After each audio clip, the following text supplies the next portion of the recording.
Adopt.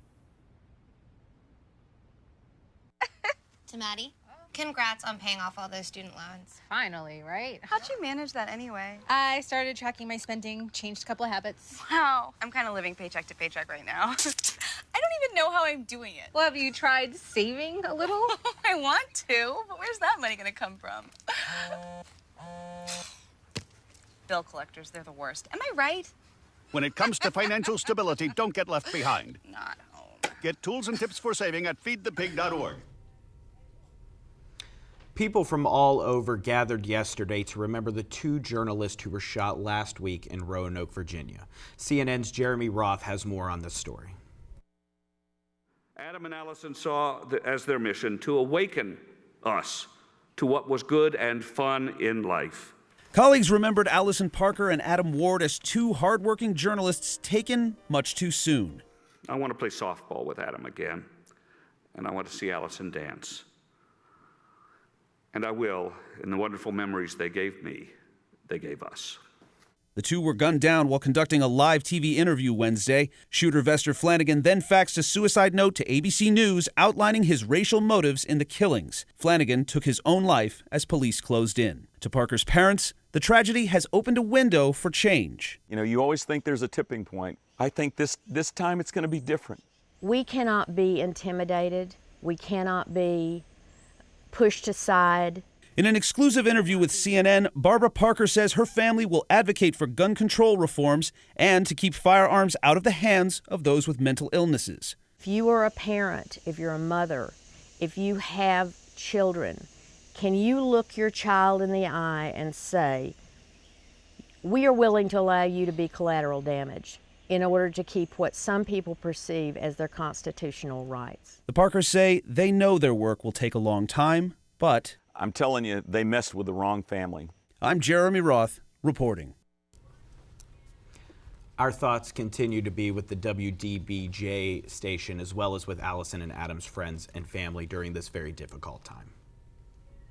Early Saturday morning, a man was arrested for allegedly killing his girlfriend, then burying her body in his backyard in Shaler Township, according to police. George Bagenwald is being charged with a homicide and abuse of a corpse in the death of Donna C. of McKeesport after being reportedly missing Wednesday by her landlord. Police said that C's body was kept in a refrigerator before being buried. C and Bagenwald got into a dispute when she hit her head on a dresser where she suffered severe blood loss. Bagenwald then moved her to the shower where she died. He then moved the body to his car, then later buried C in the backyard. Bagenwald is also being charged with tampering with evidence. A woman was stabbed to death Saturday night during a fight with a man in an apartment building in Beaver County. Kevin Hooks of Chippewa Township was that man, and he's being charged with criminal homicide after stabbing the woman, whose name has not yet been released, in the chest. Hook is claiming that his actions were done out of self-defense. He is currently being held in the Beaver County Jail. Broadway lost a young star of their Les Miserables cast Friday night to a terrible accident. CNN's AJ Ross has more.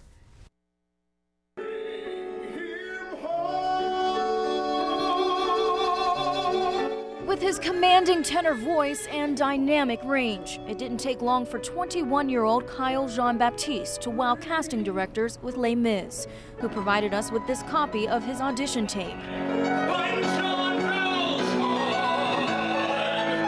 Cast as the youngest person and first African-American to play the lead role of Jean Valjean, he tragically passed away Friday after falling from a Brooklyn fire escape. It's sad. You take a look at somebody who has the opportunity. Obviously, I think he was 21 years old that has already attained such a point where so many people want to get in their career. Fans at the show Saturday evening were shocked and saddened by the news of this bright star gone too soon. It's obviously a great show, and it's just tragic that he should die so young and was part of this. A spokesman for the production released the following statement a short time ago, saying, quote, "The entire Les Mis family is shocked and devastated by the sudden and tragic loss of Kyle, a remarkable young talent and tremendous person who made magic and history in his Broadway debut. We send our deepest condolences to his family." I send the family my condolences, really, because, this is a great show to be a part of, and I'm sure for the first African American, he's never going to be forgotten. This story comes with an interesting connection to RMU. One of our current students roomed with John Baptiste at a previous school. Our thoughts are with the actor's family and friends. Palmyra's ancient Temple of Bel is still standing despite an attempt earlier this morning by the Islamic State militants to blow it up. The temple, which is located in Syria, was just the latest in a string of ancient sites being targeted by the Islamic State due to the group's view that these Greco-Roman historical sites dedicated to ancient gods impede on their religion. Decades of controversy are coming to an end after President Obama announced that the tallest mountain in North America, Mount McKinley, will get its native Alaskan name back. The new name Denali means high one or great one and is used widely among locals. Obama announced the name change before his 3-day visit to Alaska to highlight climate change. Now, the VMAs were full of makeups, new feuds, and of course, lots of music. With more on that is with last night's award show, here's the Hollywood Minute's Martha Shade. Nicki Minaj kicked off MTV's Big Night. She'd criticized the network for not nominating her hit Anaconda for Best Video, saying the media favors very slim bodies. Those comments ignited a Twitter war with Taylor Swift, but on Sunday night, they buried their bad blood. But things took a turn after Minaj accepted her award for Best Rap Video. As she tossed back to host Miley Cyrus, she called her the B word. And now, back to this that had a lot to say about me the other day in the press. Miley, what's good?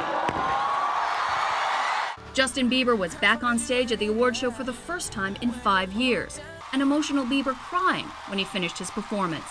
Miley Cyrus wore a series of outlandish, barely there outfits, and Taylor Swift won big, taking home Best Pop Video, Best Female Video, and Video of the Year. Ultimately, though, Kanye West may have stolen the show. He was honored with the Video Vanguard Award. It was presented by Swift, whom he famously interrupted when she received an award back in 2009. I'm gonna let you finish. But Kanye West has had one of the greatest careers of all time. Kanye's long stream of consciousness acceptance speech ended with this. And yes, as you probably could have guessed by this moment, I have decided in 2020 to run for president. For Hollywood Minute, I'm Martha Shade. Now, Kanye's speech was 11 minutes long, if you can believe that, and we'll have to see over the next coming years whether or not he follows through on his promise of a presidential run. Delaney, are we feeling a Kanye West presidency come 2020? You know what, I have to say, who would you rather run our country, Kanye West or Donald Trump? These are all very, very important questions, folks. Now, Ben, what is going on in sports? Coming up in sports, tragedy struck the MLB in Atlanta while the Pirates tried to close the gap on St. Louis.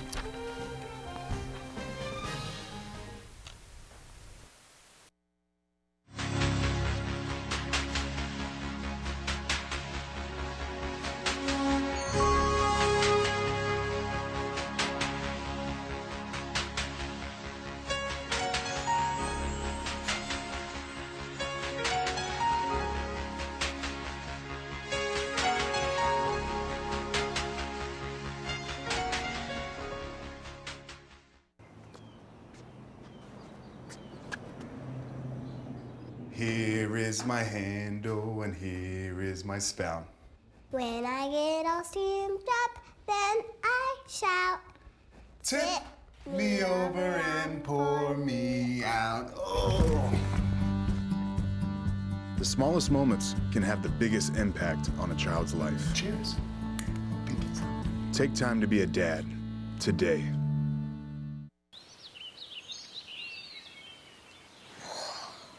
Oh, look, a redhead. Staring contest.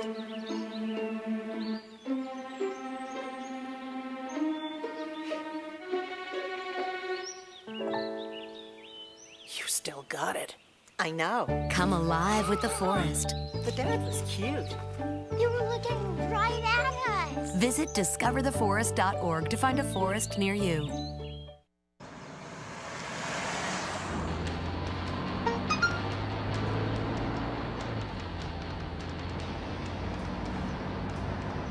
The average text, takes your eyes off the road for nearly 5 seconds.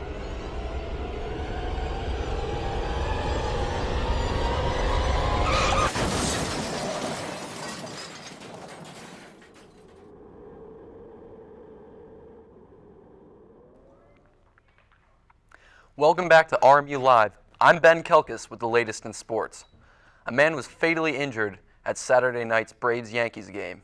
60-year-old Greg Murray fell from the upper deck to the lower level section of the stands. Medics treated Murray before he was taken to the hospital. Though there was no delay to the game, players were reported to be unable to take their minds off of the mind-numbing issue. The Braves have expressed their condolences to Murray's family, and the entire MLB community is deeply saddened by the tragedy. In other baseball news, the Pirates' bid for a 3-game sweep over the Colorado Rockies was ruined with a 5-0 shutout. Despite the Pirates winning the first 2 games of the series, the loss puts the Bucs at 4.5 games behind the first-place St. Louis Cardinals. Tomorrow, the Pirates begin a 3-game series at Milwaukee at 8:10. Elsewhere in the National League, Jake Arrieta wrapped up his monster month yesterday with a no-hitter against the LA Dodgers. Though a perfect game was ruined in the 3rd inning, the Dodgers were unable to gather an official hit against the right-hander. However, following the game, controversy began to circulate. In the top of the 3rd inning, Enrique Hernandez hit a hard ground ball past second baseman Starlin Castro, in which the ball took a short hop and Castro was unable to make the play, immediately being ruled an error. It turns out that one hiccup was the difference in Jake Arrieta's first career no-hitter, putting the right-hander with a 6-0 record in August with an incredible 0.43 ERA. In football news, the Steelers took a crushing 43-19 loss to the Buffalo Bills. Despite Michael Vick's crisp inaugural start as a Steeler, going 4 for 5 for 116 yards, the defense could not finish the job. The Steelers kick off their final preseason game against the Carolina Panthers Thursday at 7:30. That's all the time we have for sports. I'm Ben Kelkis. Now here's Leah with the weather. Thank you, Ben. As I said before, it's going to be unseasonably hot this week. Now, beginning of September, end of August, you kind of expect it to be warm, but we're going to see a ton of 90s this week. Starting with today, it's going to be 87, mostly sunny. A stray shower or pop-up storm is possible, not too likely. Humidity is kind of average. It's not going to be crushing, but it is going to get a little humid. And then for tomorrow, it's going to be 89. This is where, not tomorrow, but the next day, we have the chance to break a record if it's going to be 90 on Wednesday, which we'll see later. But also, again, tomorrow, partly cloudy, stray, shower, storm possible.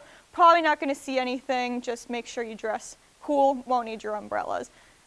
And for the next couple days, tons of temperatures in the 90s. We see 90 on Wednesday, Thursday, and Friday. Possible storm on Saturday. And then on Sunday, another temperature of 89. Lows in the 60s, and the average around this time of year is kind of like upper 70s, super low 80s, and then the lows are kind of in the 40s. So this is definitely warmer, but we'll take all the summer that we can get with the impeding winter, which is supposed to be pretty bad. That's all I have for weather. Now back to Delaney and Eddie at the desk. Thank you, Leah. It sounds like we have some warm weather. I love the warm weather. See, I was looking forward to sweaters and jeans. I don't know about you. I don't know. I'm putting off the cold and the snow as long as we can. If the months of September and October could just last forever, that would be amazing. Well, that's all the time we have for RMU Live this afternoon. We will see you guys next week.